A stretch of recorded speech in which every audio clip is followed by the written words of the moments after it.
Hello दोस्तों, नमस्कार। मैं हूं doctor MS Bimal, assistant professor of English, government PG college Niwari MP। प्रेरक चर्चाओं में ये आवश्यक होता है कि हम किसी न किसी ऐसे व्यक्तित्व के बारे में अपने छात्र छात्राओं को बताएं जिनसे वे प्रभावित हो सकें।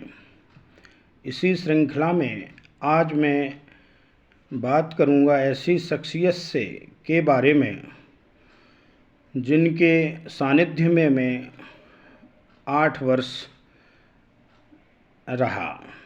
सन 1980 से लेके 1988 तक मैं जिनके सानिध्य में रहा वो मेरे पूज्य गुरु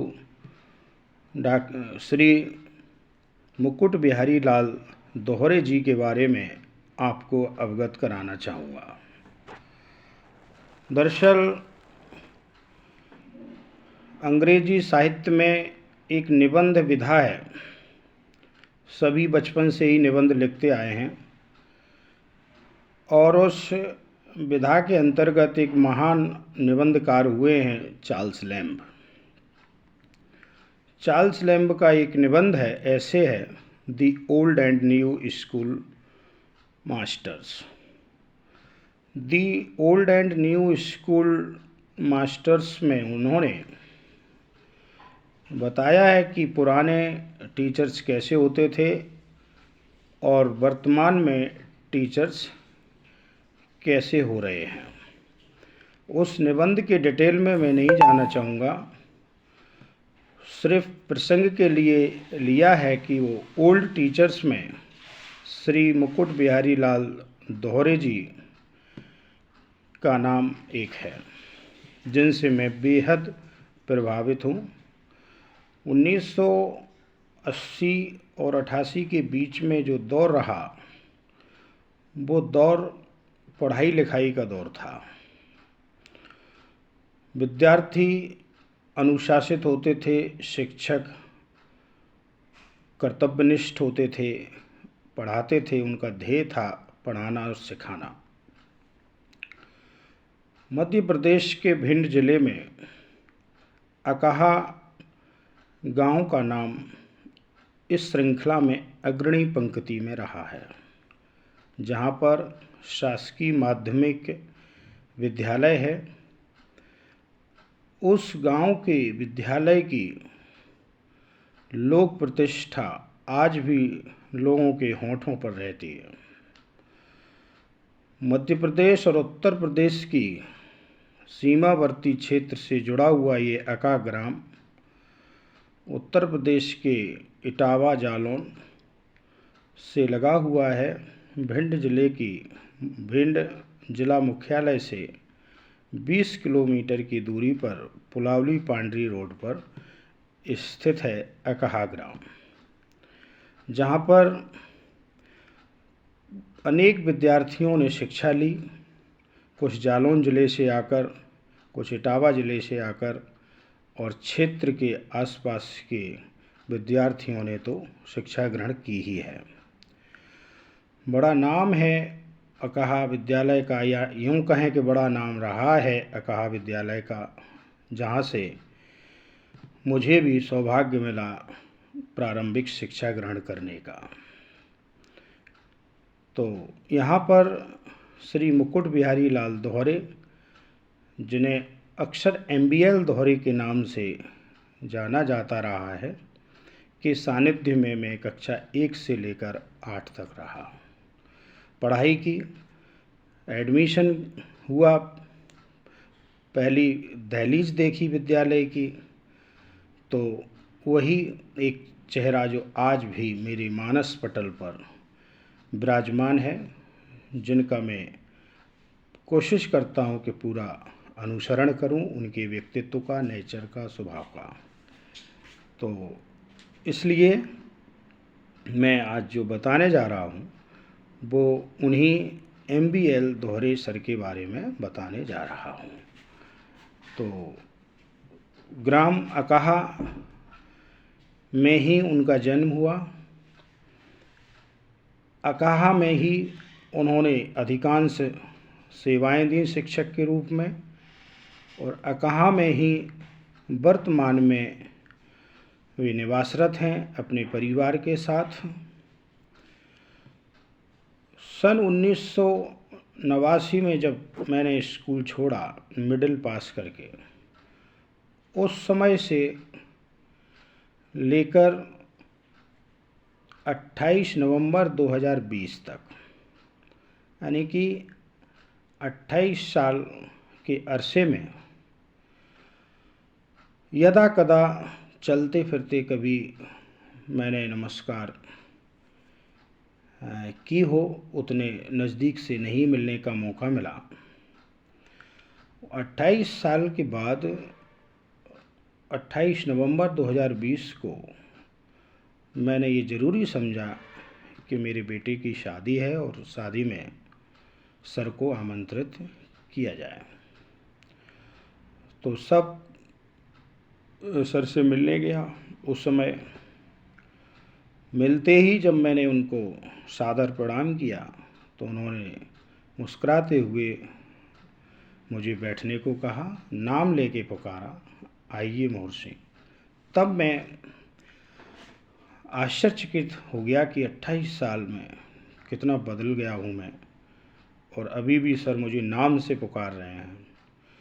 और ऐसा लगा कि जैसे हम लोग रोज़ मिलते हों, रोज़ उनका सानिध्य प्राप्त होता रहा हो। तो ये उनकी जो रिमार्केबल मेमोरी है, जो अद्भुत याददाश्त क्षमता है, का द्योतक है। स्कूल के दौरान मैंने उन्हें देखा कि उनका अनुशासन अत्यंत सख्त रहा है।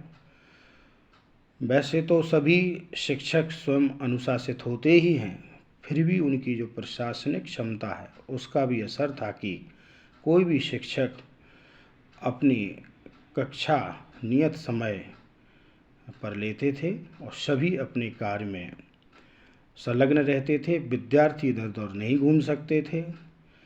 रेस्ट होती थी बीच में, इंटरवल जिसे कहते हैं, उस रेस्ट का फ़ायदा कुछ बच्चे उठा करके भाग जाते थे और ज़्यादातर उनके नियंत्रण में रहता था विद्यालय, और जिनको पढ़ना होता था वो अंत समय तक रुकते ही थे। श्री दोहरे जी हेड मास्टर थे और हेड मास्टर के रूप में कक्षा 1 से लेकर 8 तक का काम वे स्वयं देखते थे। चाहे वो एडमिशन संबंधी कार्य हो, चाहे पुस्तकें बांटने का समय हो, कार्य हो, या फिर रिजल्ट सुनाने का कार्य हो। हम देखते थे कि जब भी रिजल्ट आता था तो हम सभी बच्चे ग्रुप में बड़े उत्साह के साथ, जैसे कोई महोत्सव हो, ऐसे जाते थे और रिजल्ट सुनने के लिए अक्सर कर हेड मास्टर साहब के घर पर रिजल्ट सुनाया जाता था, क्योंकि घर की दूरी और विद्यालय की दूरी बिल्कुल नहीं थी। विद्यालय के पीछे ही उनका घर था। तो सभी बच्चे वहाँ पर रिजल्ट सुनते थे और सर रिजल्ट सुनाते वक्त बड़े उत्साह के साथ, बड़ी तेज़ आवाज़ में बच्चे का नाम लेकर, उसके पिताजी का नाम लेकर परीक्षा परिणाम घोषित करते थे। जुलाई के महीने में पुस्तकें वितरण का समय होता था। पुरानी पुस्तकें हम लोग जमा करते थे, वापस करते थे, और नई पुस्तकें हमें दी जाती थीं। यह कार्य भी वो स्वयं करते थे, पुस्तकें बांटना और उनको रिसीव करना। मैंने तो कभी भी किसी अन्य शिक्षक को या अन्य कर्मचारी को इस कार्य में सहयोग करते हुए नहीं देखा। ये काम वो स्वयं करते थे। तो ऐसा करते करते उनको सबके नाम याद हो जाते थे। आज भी सबके नाम याद हैं और उनके पिताजी के भी नाम याद हैं। तो ऐसे कई ऐसे एग्जाम्पल दिए जा सकते हैं जो उनकी याददाश्त क्षमता को प्रमाणित करते हों। आपका व्यक्तित्व बेहद सरल और गोरा बदन, लंबी कदकाठी और चेहरे पर तेज, हमेशा उनको आदर्श शिक्षक की श्रेणी में रखते हैं। आदर्श शिक्षक तो वे हैं ही, क्योंकि आज भी शिक्षकीय गरिमा बनाए हुए हैं। जहाँ पर उनका निवास है, वे किसी तरह की गपशप में विश्वास नहीं करते थे और ना आज करते हैं।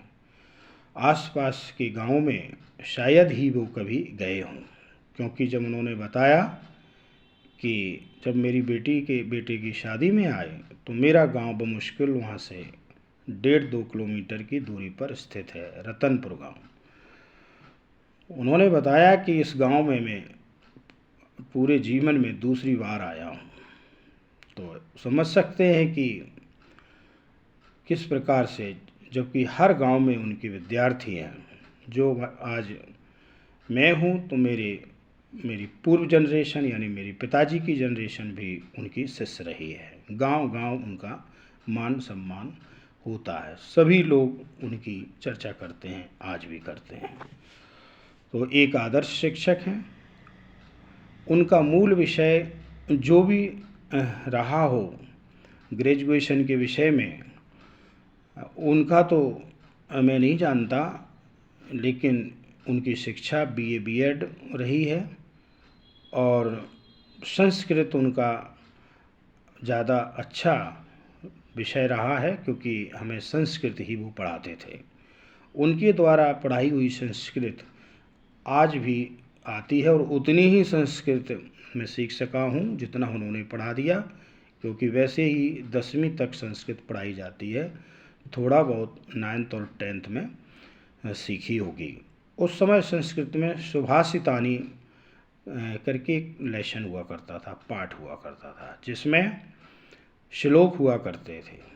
वो सुभाषितानी में प्रतिदिन 1 और 2 श्लोक सर हम लोगों को रटने के लिए बोलते थे। जब हमें रट जाते थे तब फिर वे उनकी हिंदी व्याख्या करके, अनुवाद करके हमें समझाते थे।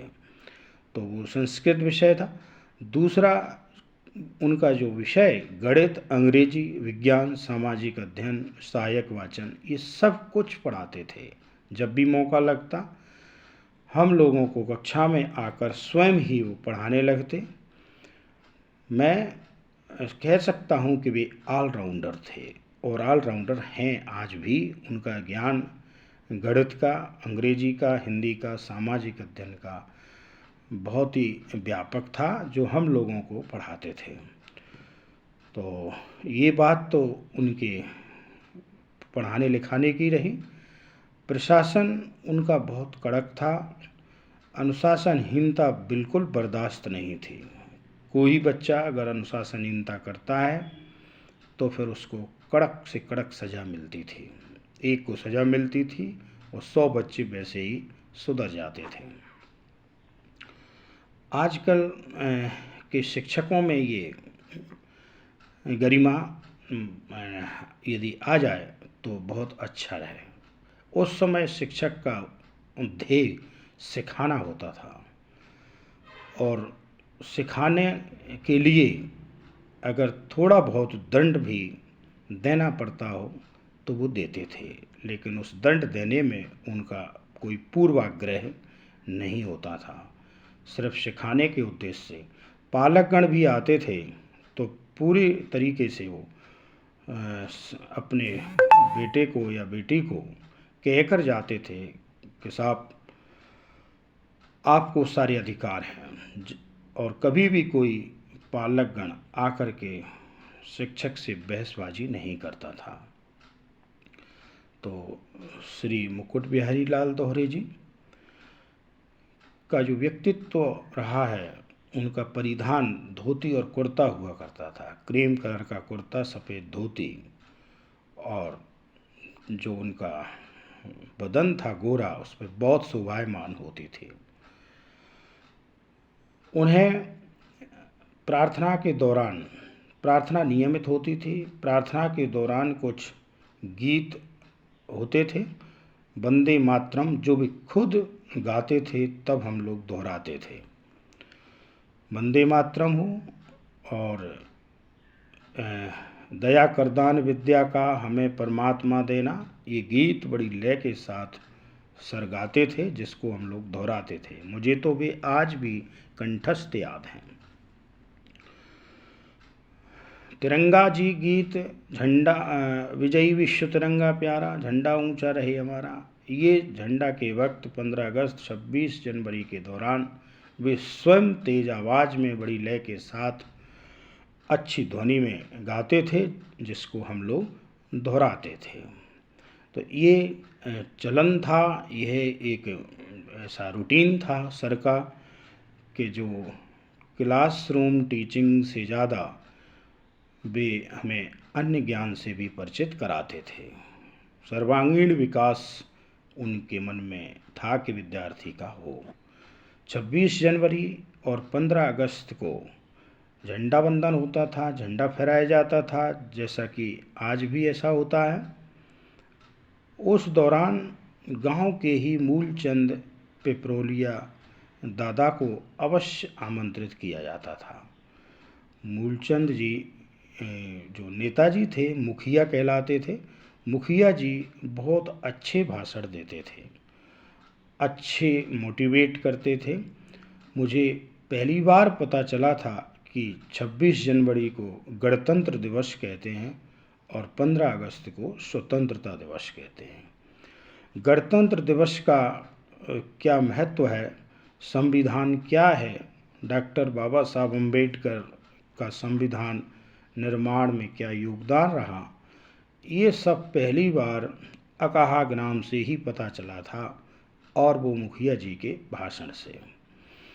तो उस समय विद्यार्थियों को भरपूर मौका मिलता था कविता कहने का और गीत गाने का, जो स्वयं श्री दोहरे जी, MBL दोहरे सर, हम लोगों को मोटिवेट करते थे। उनके समकालीन शिक्षक भी उतने ही उत्सुक और तत्पर रहते थे अध्ययन अध्यापन के लिए, जितना कि MBL दोहरे सर। उस समय जब मैं 80 से 88 के बीच में अध्ययनरत रहा, तो पहली कक्षा में जिन्होंने मुझे पढ़ाया वो श्री पातीराम दोहरे जी पुल्हे ग्राम के थे, जो अब नहीं हैं इस दुनिया में। दूसरी कक्षा में पढ़ाया था श्री बुधूराम दोहरे ने, जो मुचईपुरा के रहने वाले थे, जो अब दुनिया में नहीं हैं। और दूसरी कक्षा में ही दूसरे टीचर थे श्री कालका प्रसाद कुशवाहा खरका ग्राम के, जो अब नहीं हैं इस दुनिया में। तीसरी कक्षा में जो मुझे पढ़ाया वो नरसिंह राव जी थे, दीक्षित जी, वो सेवानिवृत्त हो चुके हैं, भिंड में सेटल थे। चौथी कक्षा में श्री पोथीराम गोयल जी ने पढ़ाया। पाँचवीं कक्षा में डॉक्टर ON झा, डॉक्टर अब बने हैं, जो बाद में PhD किया है उन्होंने, और श्री ON झा, ओम नारायण झा ने पढ़ाया। और छठवीं, सातवीं, आठवीं में श्री रविंद्रपाल सिंह कुशवाहा बाराकला, राम नरेश दोहरे रूर, राम कुमार वर्मा, ये मेहंदा के पास गांव था, वहाँ से आते थे राम कुमार वर्मा जी। और श्री CL दोहरे इंग्लिश पढ़ाते थे, सुंदरपुरा के निवासी, आज भी हैं वो। बहुत ही अच्छा उनका व्यक्तित्व है। उन पर मैं अगला व्याख्यान या अगला लेक्चर या जो कहें कि अगला जो मेरा वीडियो होगा उन्हीं के व्यक्तित्व से रिलेटेड होगा। और श्री तिलक सिंह कुशवाहा पुलावली ग्राम के महान व्यक्तित्व, आयुर्वेदाचार्य, आज भी उनके बारे में भी किसी दिन बताने का मौका मिलेगा। और श्री परशुराम सिंह कुशवाहा जो गणित पढ़ाते थे, श्री तिलक सिंह कुशवाहा हिंदी पढ़ाते थे, और अंग्रेजी CL दोहरे सर, जिनकी अंग्रेजी टीचिंग ने मेरा मन मोह लिया और मुझे उसी दिशा में स्थापित कर दिया अंग्रेजी के फील्ड में। ऐसे हमारे जो गुरुजन रहे हैं, उन गुरुजनों के सानिध्य में 8 साल रहा, जिसका जो प्रभाव है वो मेरे जीवन पर सदैव बना रहेगा। तो इसलिए श्री MBL दोहरे जी एवं उनके समकालीन शिक्षकों के बारे में आज संक्षिप्त जानकारी दी। मैं धीरे धीरे करके सभी पर शोधरत हूँ और सबके बारे में निरंतर बताता रहूँगा, लिखता रहूँगा, लिख भी रहा हूँ। तो ये नवीन पीढ़ी बहुत अच्छी हो, अपने गुरुओं से, अपने पूर्व गुरुओं से ज्ञान लेती रहे, क्योंकि गुरु कभी भी पूर्व नहीं होते, गुरु सदैव वर्तमान रहते हैं।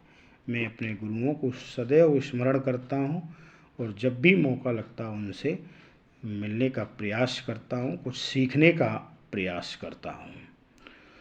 अकहा ग्राम का स्कूल जिस मान प्रतिष्ठा और गरिमा के साथ कई दशक रहा, उस स्कूल ने बहुत अच्छे लोग दिए, बहुत अच्छी पोस्टों पर गए देश में और विभिन्न विभागों में जो सेवाएं लोग दे रहे हैं, उस गरिमा को आज वो खोता हुआ नज़र आ रहा है। ये अफसोस के साथ कहना पड़ रहा है। काश पूर्व स्थिति में ना सही उसके कुछ नज़दीक ये पुनर्वापसी करे और उसकी गरिमा अकहा विद्यालय की पुनर्स्थापित हो, तो ये आगामी पीढ़ी और वर्तमान पीढ़ी के लिए बहुत ही लाभप्रद होगा।